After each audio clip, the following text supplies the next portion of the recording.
સો વિદ્યાર્થી મિત્રો, આજે આપણે ચેપ્ટર 1 માં વધારે આગળ વધીશું અને એમાં આજે હું તમને હિસાબી પદ્ધતિ જે આપણે પહેલા વાંચેલી છે ફર્સ્ટ લેક્ચરમાં, હિસાબી પદ્ધતિ એટલે એક નામાને હિસાબોને લખવાની, વર્ગીકરણ કરવાની, એનું અર્થઘટન કરવાની પ્રક્રિયા છે. ઓકે, એ આપણે એનું અર્થ AICPA દ્વારા પણ જે આપેલો છે એ પણ આપણે ડિસ્કસ કર્યો. હવે આપણે આજે હિસાબી પદ્ધતિના હેતુઓ અને હિસાબી પદ્ધતિના ફાયદાઓ વિશે ચર્ચા કરીશું. બરાબર બેટા? તો હિસાબી પદ્ધતિના હેતુઓ કયા છે? તો જો બેટા સૌથી ફર્સ્ટ નંબર હેતુ છે કાયમી નોંધ. હિસાબી પદ્ધતિ શું છે બેટા? લેખિત સ્વરૂપે હોય છે. પછી એ તમે ભલે ચોપડામાં લખો કે કોમ્પ્યુટરમાં લખો, એક લેખિત વસ્તુ કોઈ પણ હોય છે તો એમાં શું ફાયદો મળે આપણને કે દરેક પ્રકારના વ્યવહારો જે થતા હોય છે એની નોંધ કાયમી સ્વરૂપે રાખી શકાય છે અને જ્યારે તમને માહિતીની જરૂરત પડે ત્યારે તમે એ માહિતી લઈ શકો છો. તો હિસાબી પદ્ધતિ રાખવાનો ફર્સ્ટ નંબર હેતુ છે દરેક વ્યવહારનો કાયમી નોંધ રાખવાનો, એ પણ લેખિત સ્વરૂપે. સેકન્ડ નંબર છે બેટા નફાકારકતા માપવા. જુઓ, ધંધામાં નફો કેટલો થયો, નુકસાન કેટલો થયો એ ક્યાંથી ખબર પડે? એ ખબર પડે આપણે આપણી પડતર, આપણી ખર્ચા અને આપણા આવકો પરથી. અને આપણે બધા પ્રકારના વ્યવહારોની નોંધ ક્યાં રાખીએ છીએ? હિસાબી પદ્ધતિમાં રાખીએ છીએ. એટલે હિસાબી પદ્ધતિ આપણે લેખિત સ્વરૂપે રાખતા હોઈએ તો બહુ સરળતાથી નફો થયો કે નુકસાન થયો એ પણ જાણી શકીએ છીએ.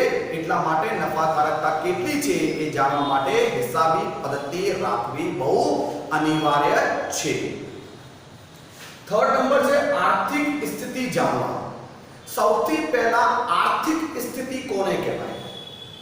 તો આર્થિક સ્થિતિ એટલે ધંધામાં આપણી મિલકતો અને આપણા દેવાઓનું પ્રમાણ.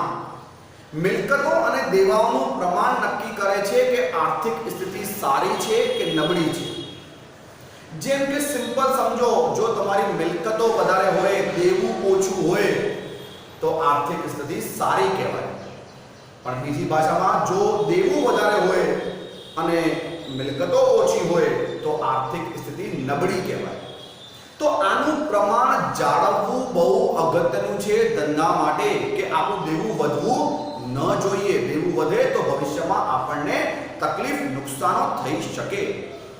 તો એ આર્થિક સ્થિતિ એટલે દેવા અને લેણાનું પ્રમાણ જે આપણને દરેક સમયે માપવું પડે છે, એ બધી વસ્તુઓ માપવા માટે હિસાબી પદ્ધતિ આપણને મદદરૂપ થાય છે. કારણ કે હિસાબી પદ્ધતિમાં બધી મિલકતો અને બધી દેવાઓ અને ધંધાના દરેક વ્યવહારની લેખિત નોંધ હોય છે. તો આર્થિક સ્થિતિ જાણવા માટે, નફાકારકતા જાણવા માટે અને કાયમી નોંધ રાખવા માટે હિસાબી પદ્ધતિ બહુ અગત્યની છે. નેક્સ્ટ છે ભૂલો અને છેતરપિંડી શોધવા અને રોકવા. જો ધંધામાં કોઈ પણ પ્રકારની છેતરપિંડી થઈ હોય આપણને, અથવા કંઈ પણ પ્રકારમાં આપણને ભૂલો પડતી હોય, જેમ કે આપણી સાચી પરિસ્થિતિ અને આપણી હિસાબી પદ્ધતિની જે પરિસ્થિતિ છે એ બંને વચ્ચે સરભરતા ન મળે તો આપણે જાણી શકીએ છીએ કે ભૂલો ક્યાં થઈ.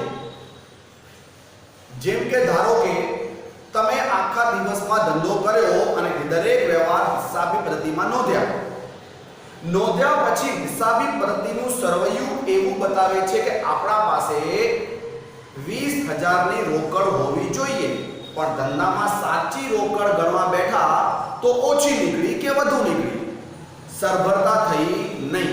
હિસાબો વચ્ચે અને સાચી પરિસ્થિતિ વચ્ચે સરભરતા થઈ નહીં. તો આ શા માટે થયું?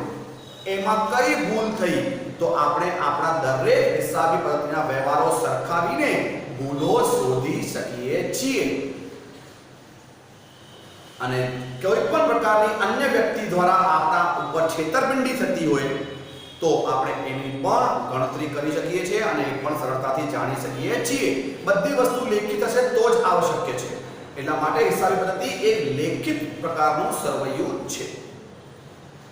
નેક્સ્ટ છે કરવેરાની જવાબદારી નક્કી કરવા. આપણને ઘણા પ્રકારના કરવેરા ભરવાના હોય છે. આપણને ખબર છે આપણો આવક વેરો, આપણો વેચાણ વેરો, અત્યારે જીએસટી, આ બધા કરવેરા તમે કઈ રકમ ઉપર ચૂકવો છો?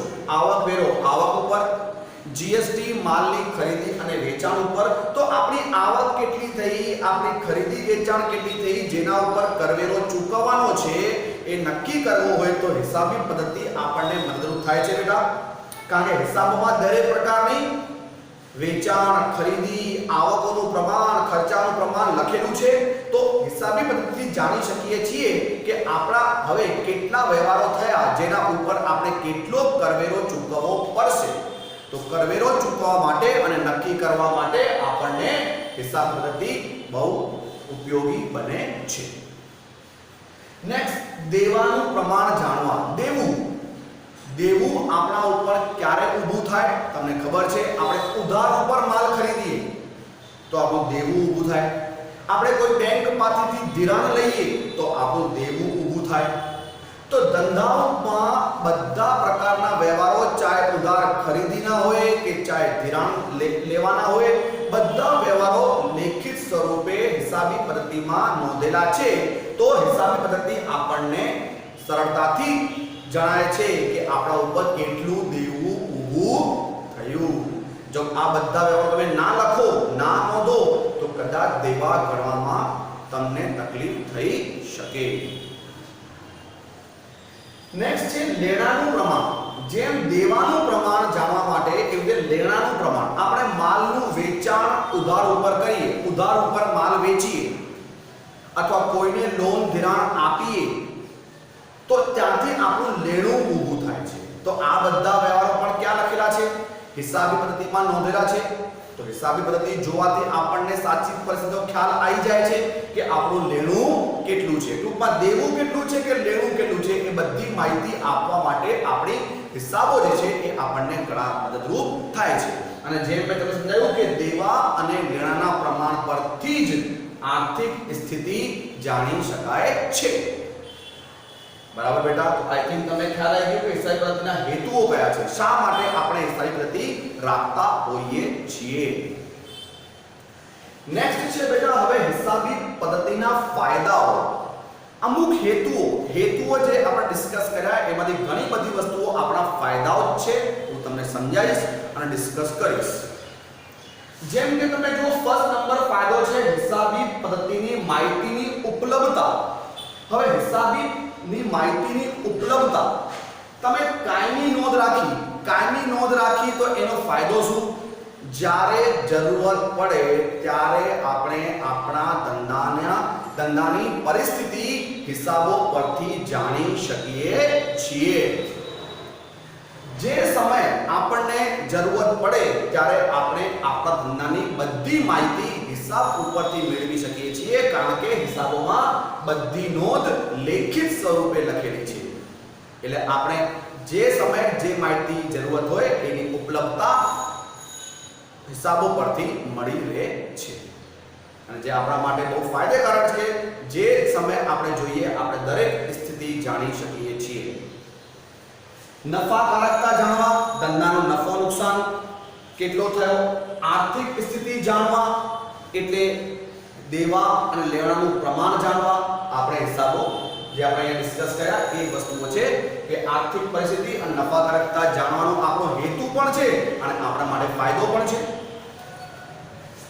નૈતિક અંકુશ કોના ઉપર? નૈતિક અંકુશ કર્મચારીઓ ઉપર. જો બેટા હિસાબો લખવાથી કર્મચારી ઉપર નૈતિક અંકુશ મૂકી શકાય છે. કારણ કે તમે હિસાબો નહીં લખો ને બેટા તો કદાચ કર્મચારી કોઈ ભૂલ કરે તો તમે એ સરળતાથી જાણી ન શકો. પણ જો તમે હિસાબો રાખો છો તો કર્મચારી ઉપર પણ એક અંકુશ મૂકી શકાય છે કે એ પોતાના વ્યવહારો ધંધા સાથે પારદર્શક બનાવે અને સરળ એ જે પણ ભૂલ કરશે એ ભૂલ આપણને તકલીફ એમને તકલીફમાં પાડશે અને પકડાઈ જશે એ એવી અંકુશ એના ઉપર રહે છે જો આપણે આપણા હિસાબો તૈયાર કરતા હોઈએ તો. કરવેરાનું આયોજન જે આપણે અહીંયા ડિસ્કસ કર્યું, કોઈ પણ પ્રકારનો કરવેરો ચૂકવવો હોય તો એની રકમ નક્કી કરવા માટે હિસાબો આપણને મદદરૂપ થાય છે કે આપણે કેટલો કરવેરો ચૂકવવો. નિર્ણય ઘડતર, હવે આપણા હિસાબો છે ને એ ઘણા પ્રકારના નિર્ણય લેવામાં પણ મદદરૂપ થાય છે. હવે વસ્તુ છે નિર્ણય કોણ લે છે?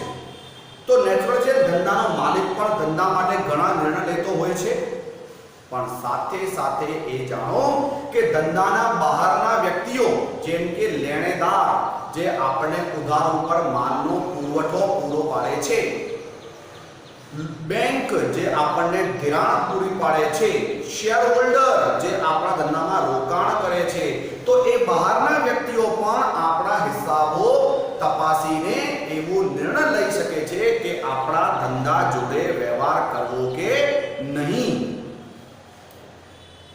બહારના વ્યક્તિને આપણા આપણાથી કોઈ વ્યવહાર કરવો હોય, આપણા ધંધાથી કોઈ લેવડ દેવડ કરવી હોય કે રોકાણ કરવી હોય તો એ વ્યવહાર એમના માટે સારું કે આપણા ધંધાની સ્થિતિ કેવી છે એ જાણવા માટે બહારના વ્યક્તિઓ અને અમુક નિર્ણય લેવાના હોય છે જે એ આપણા હિસાબો જોઈને લઈ શકે છે.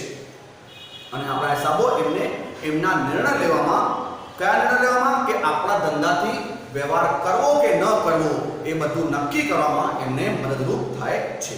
તો ફરી કહું છું, નિર્ણય ન ફક્ત માલિકને પણ બહારના વ્યક્તિને પણ નિર્ણય ઘડતર માટે હિસાબ પદ્ધતિ મદદરૂપ થાય છે. નેક્સ્ટ છે પુરાવા તરીકે. આપણે જ્યારે ઈચ્છીએ ત્યારે આપણા હિસાબો આપણા ધંધાના પુરાવા તરીકે રજૂ કરી શકીએ છીએ. બરાબર બેટા? કારણ કે આખા હિસાબો લેખિત સ્વરૂપે હોય છે તો તમને સરકાર ક્યારે તમારા હિસાબો, તમે ચલો એક એક્ઝામ્પલ, તમે કરવેરા ચૂકવ્યા પણ તમે કરવેરા બરાબર ચૂકવ્યા છે કે નથી ચૂકવ્યા, જો એવો પ્રશ્ન સરકાર ઊભું કરે તો તમે એમને પોતાના હિસાબો બતાવીને પુરાવા તરીકે દેખાડીને કે અમે જે પણ કામ કર્યું છે એ ચોક્કસ અને સાચું છે એ જાણવા માટે એ સબૂત તરીકે તમે પોતાના હિસાબો દર્શાવી શકો છો. તો ગમે તે પરિસ્થિતિએ તમે બેંકમાં લોન લેવા જાઓ અને બેંક તમારાથી તમારા આર્થિક વ્યવહારના પુરાવા માંગે તો તમે હિસાબો બતાવીને તમે એમને પુરાવા આપી શકો છો કે અમે એક સારી પરિસ્થિતિમાં છીએ અને લોન ચૂકવવા પાત્ર સરળતાથી ચૂકવી શકીએ છીએ. જેથી એમને પણ મદદરૂપ થાય કે આપણે જે લોન લઈ રહ્યા છીએ તો એ આપણે ચૂકવવા પાત્ર બનીશું કે નહીં, ચૂકવી શકીશું કે નહીં શકીશું. તો ટૂંકમાં કોઈ પણ પ્રકારના પુરાવા આપવા હોય આપણા ધંધાના તો એ આપણે હિસાબો પરથી આપી શકીએ છીએ.